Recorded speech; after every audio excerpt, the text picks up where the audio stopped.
So, palaya sa concrete, parang gustong-gusto mong naaapi ako ah.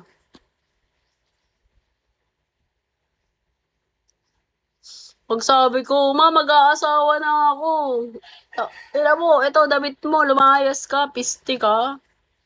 Kung daw kita pag-aralin ng ilang taon, o gusto nyo ganun, guys. Gusto nyo yon. Mga pasneya kayo.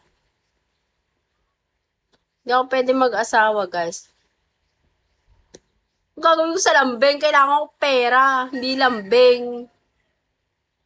Kung gagawin ko sa lambing, hindi mabibili lahat ng gusto ko niyan. Hindi mo sure. Importante pa rin dun education kay mama. Alam mo naman yun. Ito, di ko talaga malilimutan dati. Share ko lang to nung bata ako na elementary. Kasi hindi siya umuwi ng bahay. So parang, syempre, expect ko. Lola ko lang kasi kasama ko. Expect ko di siya uuwi. Tapos di kami pumasok. Di ba di kami pumasok lahat. Ilang kami magkakapatid. Apat pa kami nun. Apat kami. Lahat kami nasa elementary. Lahat kami hindi pumasok. Lahat kami nakahiga sa mga 8 na. Bigla siyang dumating. Galit na galit siya sa inyo. Bakit di kayo pumasok, ha?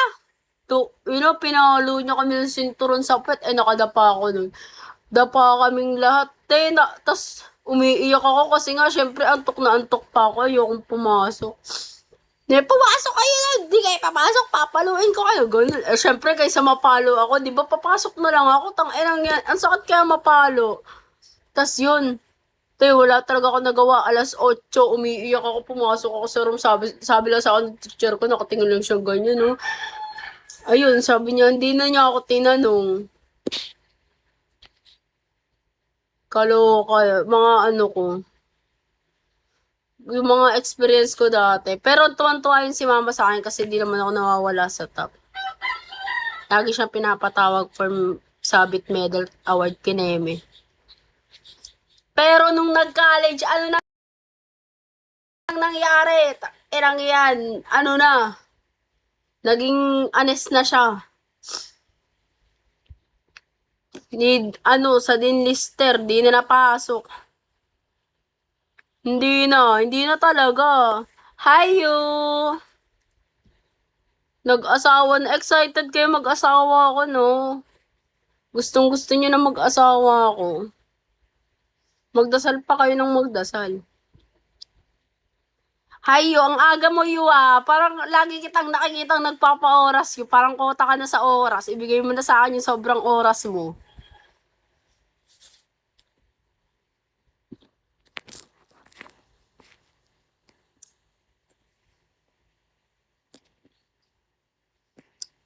Kota na to yung mga kapam ko. Kota na to sa oras eh.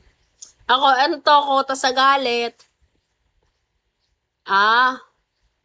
Mag-asikaso na anak. Ano na anak? Kundi yan yung tinuro ko sa'yo.